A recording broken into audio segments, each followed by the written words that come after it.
Hello everyone, welcome back to my channel PKM family ज्ञान में प्रमोद कुमार एक बार फिर से आपका स्वागत करता हूं। उम्मीद करते हैं कि आप लोग बहुत ही अच्छे होंगे।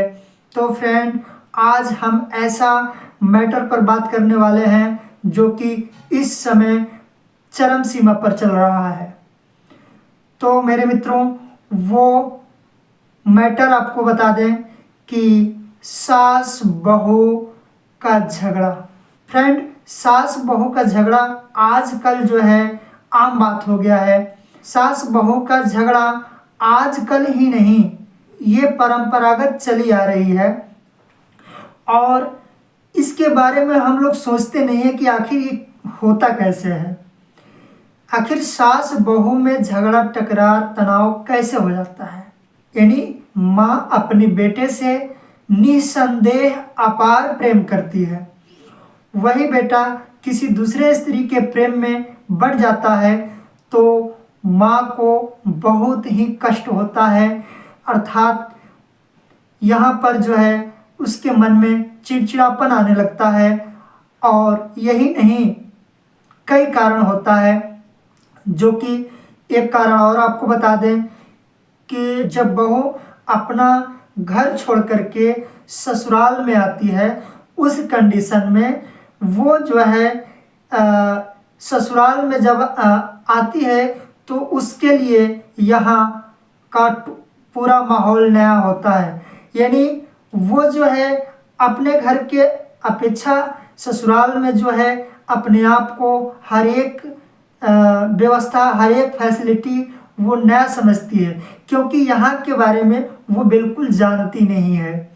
तो फ्रेंड, आपसे हम बता दें कि अब उस कंडीशन में क्या होता है कि बहुत से सास जो होती हैं वो जान नहीं पाती हैं कि हमको बहू के साथ किस तरीके से पेश आना है।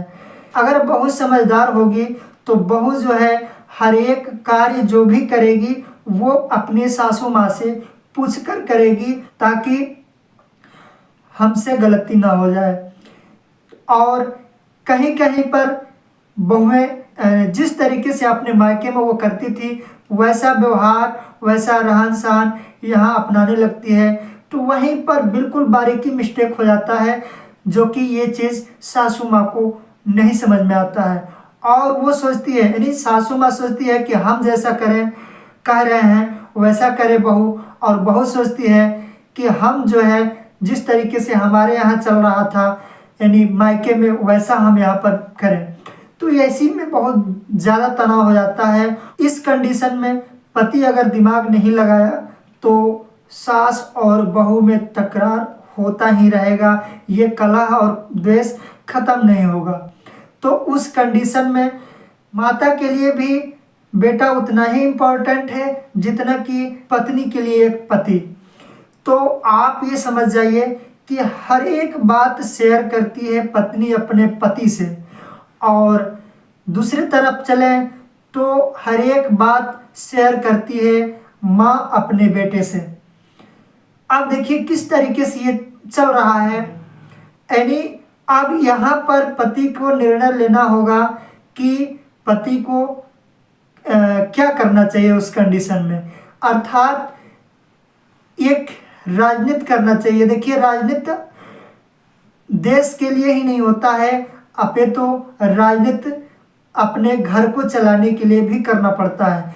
तो राजनीति करना होगा, यानी पत्नी की बात को माँ से नहीं शेयर करना है और माँ की बात को पत्नी से शेयर नहीं करना है। उस कंडीशन में पति को अर्थात माँ के बेटे को क्या रोल निभाना चाहिए, अर्थात दोनों की बातों को अपने तक ही सीमित रखें और दोनों को समझाने का प्रयास करें। और कभी कभी यह होता है कि माँ से अगर माँ को यदि बेटा डायरेक्टली समझाने का कोशिश करता है तो उस समय भी माँ जो है बेटे पर फिर सिंपली आप उस समय जो है समझाने की कोशिश न करें। कुछ समय बाद जब आपका दिमाग स्थिर हो जाए और उन दोनों का दिमाग स्थिर हो जाए तो इनडायरेक्टली आप अपने माँ को समझा सकते हैं, और दूसरे पक्ष में आप जो है अपने पत्नी को समझा सकते हैं कि आप जो है माँ की बात को ज़्यादा एक्सेप्ट करें। तो साथियों, आज का बात हमारा यहीं पर समाप्त होता है। अगर ये बात सत्य होगी, हम आपको इस तरीके से नहीं कह रहे कि आप जो है मेरे वीडियो को लाइक, सब्सक्राइब और शेयर करें, नहीं। यदि सही है, लाइक, शेयर और सब्सक्राइब तो बनता है।